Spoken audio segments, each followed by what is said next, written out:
India is a country where ancient traditions and modernity coexist surprisingly well. While the latest technologies are actively introduced in huge megacities, small villages still live according to old customs. This contrast affects not only people's lives, but also the administration of justice. Although the country's legal system is well developed and based on the Constitution, social pressures, family status, and personal connections often impose restrictions. Consequently, a number of mysterious murders, corruption scandals, and complex cases remain unsolved. One of the most high-profile and controversial crimes in modern India was the murder of 13-year-old Aarushi Talwar. In 2008, the crime took place in an upscale neighborhood in Noida, and initially it seemed an easy case for the police to solve. Evidence abounded, all of which seemed to point to one suspect with an obvious motive. However, the deeper the investigators dug, the more convoluted the story became. The list of suspects changed, assumptions collapsed, and the investigation descended into chaos. At the time of the tragedy, the Talwar family seemed to be a model of prosperity. The father, Rajesh Talwar, was a successful dentist and co-owner of a private clinic. The mother, Nupur Talwar, also worked as a dentist, and together they provided a comfortable life for their only daughter. Aarushi studied at a good school, took additional English classes, and dreamed of following in her parents' footsteps or choosing another, equally prestigious profession. A servant named Hemraj also lived in their big house. He was no longer young, but he remained an extremely reliable assistant to the Talwars. He took care of all household matters, from cleaning and grocery shopping to organizing family events and trips. In addition, he knew where everything was, had access to all the rooms, and moved freely around the house. The family's quiet life would have seemed to go on if something terrible had not happened on the night of May 15, 2008. In the morning around 6 o'clock, a housekeeper named Bharti approached the house. Normally, she did not encounter any difficulties. Hemraj knew her schedule and would open the door in advance or greet her personally. That day, it was different. The door was locked, and no one answered the knock for a long time. After a while, Nupur Talwar came to the door, looking worried and confused. When Bharti entered the house, she felt an oppressive atmosphere, and near Arushi's room, she saw the girl's father, who seemed hesitant to enter. Aarushi was lying on the bed. The girl's throat had been cut, and bloodstains were visible all around on the pillow and the walls. The parents were in a state as if they did not fully understand what had happened. The police were called immediately, and officers arrived on the scene a short time later. At first glance, the room looked tidy. The bed was made, things were neatly arranged, but this picture was in stark contrast to the gruesome signs of the crime. On the bed under the blanket lay a girl. It reached down to her neck as if someone had carefully covered her after the murder. But despite the attempt to hide the brutality, the scene looked terrifying. After examining the body, investigators concluded that the murder was committed at night. Also, attention was attracted by a strange detail. On the table next to the bed was an empty bottle of whiskey.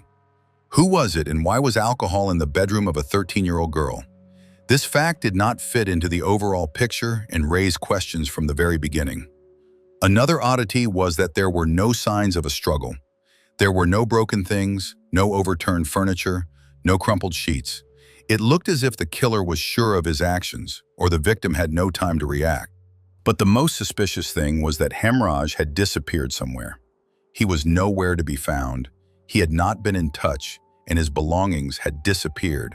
The police speculated that Hemraj might have committed the murder in a state of passion. There might have been a conflict between him and Aarushi. It could have been anything: an outburst of anger, an argument, a reaction to a remark, or even an attempted molestation that led to a tragic outcome.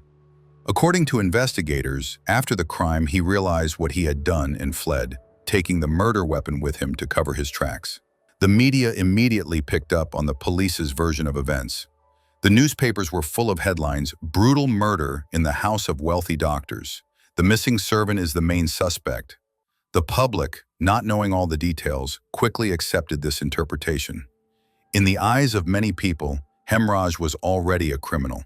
He worked in the house, had access to all the rooms, could sneak into the girl's bedroom, and most importantly, disappeared immediately after her death. Everything seemed logical. Arushi's parents objected, for they considered Hemraj a respectable man who had worked for them for many years. He was trustworthy and had never behaved suspiciously. Besides, he had no reason to harm their daughter. It seemed that the investigation was following the classical scenario. If everything points to the fugitive servant, then he is the culprit. But in 24 hours, this version failed. The next day, May 17, the police again examined the house and noticed bloodstains at the door leading to the terrace. Previously, for some reason, no one had considered it necessary to check this area. When the door was opened, they found Hemraj's body covered with an old sheet. It turned out that he had been killed the same night as Aarushi. The discovery of the second body completely overturned the original theory about the murderous servant. Now the investigation had to answer a more difficult question. If not Hemraj, who had killed the girl? Instead of scrutinizing all the details, the police again made many mistakes, which later seriously complicated the search for the culprit. The crime scene was not cordoned off. Immediately after the discovery of Arushi's body, relatives, friends, and neighbors began to gather at the house, as it is customary in India to support a grieving family. People entered the house unhindered, leaving fingerprints, moving objects, and unwittingly destroying evidence. The police did not record the appearance of the room when the body was found. Ideally, the investigators should have immediately photographed the crime scene to capture all the important details: the location of objects, traces of blood, and the position of the body. But this was not done in time. By the time the photos were taken, the situation could have already been changed. At the same time, the investigators, for some unknown reason, allowed Arushi's parents to clean the room. Soon the bloody sheets and mattress were thrown away, and the blood on the floor was washed away. On the same day, Arushi's body was handed over to the family and cremated, ruling out the possibility of a second examination. The situation with the murder weapon also remained strange. According to experts, both the victims were stabbed with something heavy and oblong before their throats were slit. The investigation hypothesized that it could have been a golf club. The Talwars had such equipment in their house, as Rajesh was fond of the sport. However, it was not seized during the first inspection, and later some of the sports equipment disappeared. Problems and inconsistencies multiplied, and the investigation was at a standstill. The police realized that the killer had to be inside from the beginning, because the doors and windows were locked from the inside, and there were no signs of forced entry. Therefore, if no strangers had entered the house that night, the perpetrator must have been someone in the family. Being under public and media pressure, the police soon came up with another hypothesis related to the so-called honor killing. This idea was born amidst widespread social stereotypes. In traditional Indian society, the reputation of the family is of great importance. Any behavior that goes beyond the accepted norms can be considered a disgrace, especially if it concerns a girl. In India's conservative circles, hints of intimate relations before marriage are already frowned upon. An association with a lower status man is regarded as scandalous. Investigators speculated that Rajesh Talwar, upon returning home, caught Aarushi and Hemraj in a situation that seemed too intimate. It could have been just an innocent conversation, but if the father saw the whole thing as an inappropriate relationship, he might have gotten angry. Perhaps in a fit of rage, Rajesh grabbed a golf club and struck several blows on the head, first to Hemraj and then to his daughter. Presumably both fell unconscious, and then the killer slit their throats with a scalpel or similar instrument to finish them off. Then Rajesh called his wife, and together they carried the body of the servant. They wanted to create an illusion that the butler was the culprit. They may have planned to hide Hemraj later, but did not have time to do so, or someone prevented them from doing so. Investigators noted that the incisions on Aarushi and Hemraj's necks looked very even, which spoke of surgical precision and allowed them to be linked to the Talwar's medical practice. But there was another fact that the police insisted on. Experts said Arushi's genitals had been cleaned, as if someone was trying to cover up signs of intimacy or abuse. Perhaps the parents wanted to destroy any possibility of proving that there could have been an affair between the daughter and the servant. By that logic, they not only committed murder in a fit of rage, but also tried to preserve the family's reputation. The media immediately picked up the story, and newspapers wrote about the ruthless murder of a daughter for the sake of family honor. There were even talk shows on television where they argued about how far the parents could go for fear of public condemnation. Reporters did not give the family peace. Journalists literally besieged the Talwars, demanding comments. Soon the couple gave several interviews in which they desperately tried to prove their innocence. But the effect was the opposite. Many viewers felt that their performances looked unnatural, and their emotions seemed contrived, as if they were trying to hide something. Their words were taken out of context, and the media fanned suspicions even more. However, the version that the parents killed their daughter had many weaknesses. First of all, there was no real evidence that Aarushi and Hemraj were in a close relationship. Everything was based on speculation. It was also unclear why they would kill their own daughter if the purpose was to get rid of the butler. Besides, the alleged weapon was never found.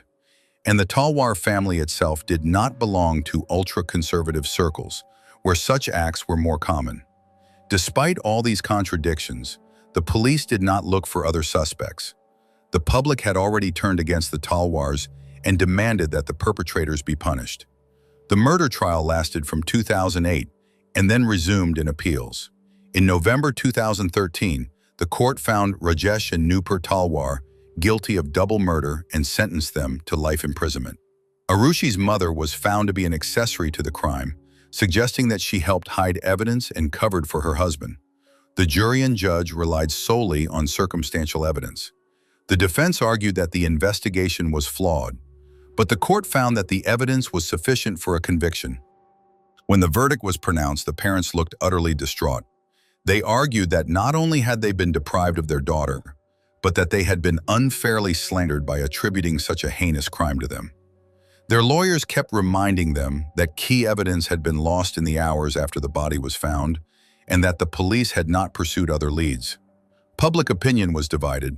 Some were convinced of the parents' guilt, believing that they had initially bribed the police and had managed to hide most of the evidence, as they had been allowed to clean their daughter's room, and Arushi's body had been sent for cremation before all the tests had been completed.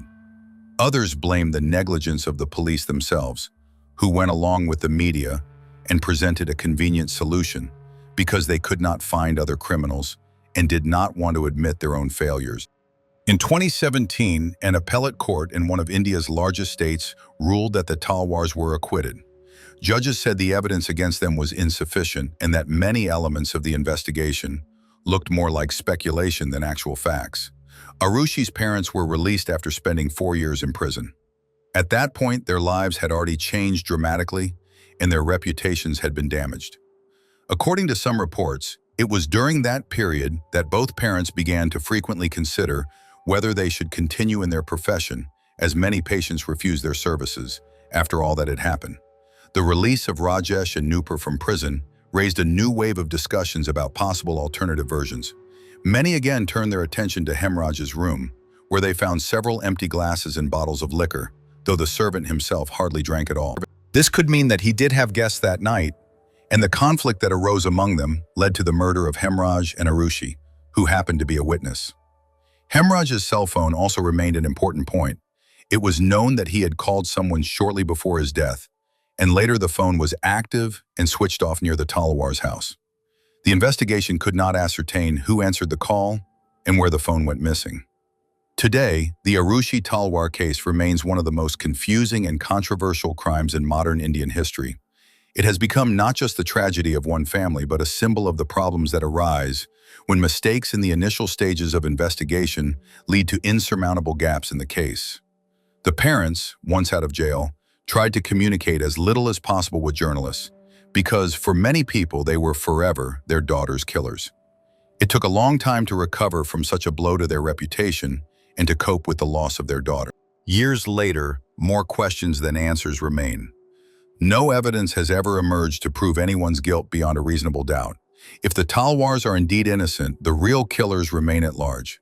This story clearly demonstrated how much public opinion and media pressure can influence the investigation. When journalists create sensationalism and people demand justice, investigators and courts are sometimes caught up in finding a convenient solution instead of the truth. If someday new evidence comes to light and technology allows for new forensic tests and witnesses to talk, perhaps this case will finally get its true denouement. But until then, the truth about what happened the night of the murder remains unsolved.